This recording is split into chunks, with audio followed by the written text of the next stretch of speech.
We have flipped the calendar to February, and while the trend for respiratory illnesses seems to be going the right way, flu, RSV, COVID, they're still circulating in our community. Let's check in with Upstate Global Health Director, Dr. Stephen Thomas. Good to see you again, sir. Thanks for joining us. Nice to see you, Jeff. So I think it's been a couple of weeks since we last chatted with you. So bring us up to speed on our fine trio of troubling respiratory illnesses. How are we doing locally? Right. Yeah, so RSV definitely already had its peak, and it's continued to trend downward, so that's good news. COVID also has been trending downward very, very slowly, but if you look at the state level, you know, in the last 2 weeks, 25% reduction in the total number of cases, 25% reduction in the number of hospital admissions, 25% reduction in the number of people ending up in the intensive care unit, and about a 45% reduction in the number of deaths. Those numbers are they're in the same trend, but a little less in terms of their total value here locally. But the trend is still down for COVID, which is good.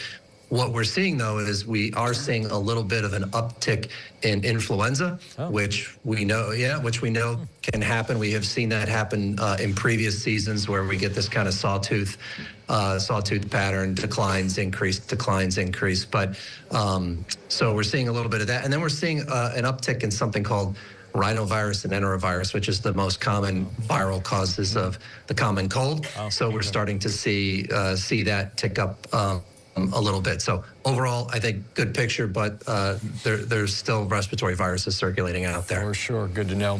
What is the latest data showing on effectiveness of the fall 2023 COVID vaccine, which is the last COVID vaccine that we have produced out there? Right. So, you know, this Omicron variant / sublineages, JN1 is what it's called, has really kind of taken over the country, and we know for a fact it's the predominant, by far, the most predominant variant here locally.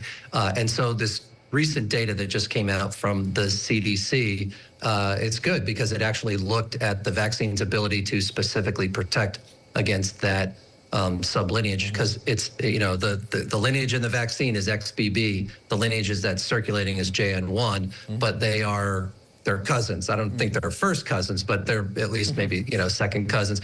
And so what we're seeing is that the vaccine is actually working quite well. So about a 50% reduction and decreased risk of developing symptomatic COVID. So they looked at people who had symptoms of COVID, and those who test positive, those who test negative, and the people who had been vaccinated had a 50% less likelihood of testing positive for COVID, which is great. And it was just under 50% for reducing your risk specific to this variant. So it has proven itself among, you know, about 10,000 people. And I would absolutely encourage anybody who does not want to, who wants to reduce their risk of getting COVID with this variant, to get vaccinated. Well, on that kind of topic, State Health and Office for the Aging in New York State, they have just come out and they're urging still New Yorkers 60 and older get vaccinated against RSV, COVID, flu. Clearly, it's not too late, right?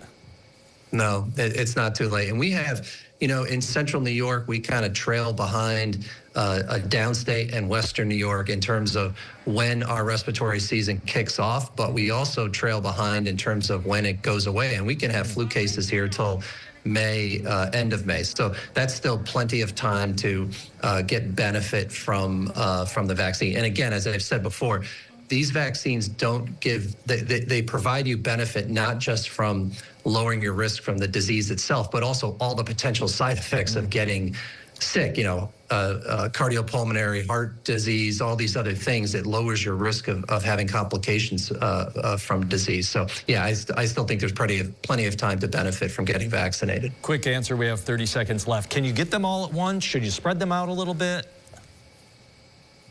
Yeah, so I think the book answer is yes, you could get them all at once, but there's a lot to consider, which is why you should have this kind of direct dialogue with your, your medical provider, your clinician, because some of it comes down to convenience, some of it comes down to, do I want to have, do I want to space out side effects, all these types of things. Am I on, am I on other medications or things that I need to be wary of? So it's best to have that discussion with your clinician. But you can certainly get the COVID and flu at the same time, one in each arm, and we know for a fact that it'll work and it doesn't compound your side effects. Dr. T, always so much to cover with you. Never enough time. We'll have you back again really soon. Thanks for joining us. Appreciate you. Yeah, thanks for having me.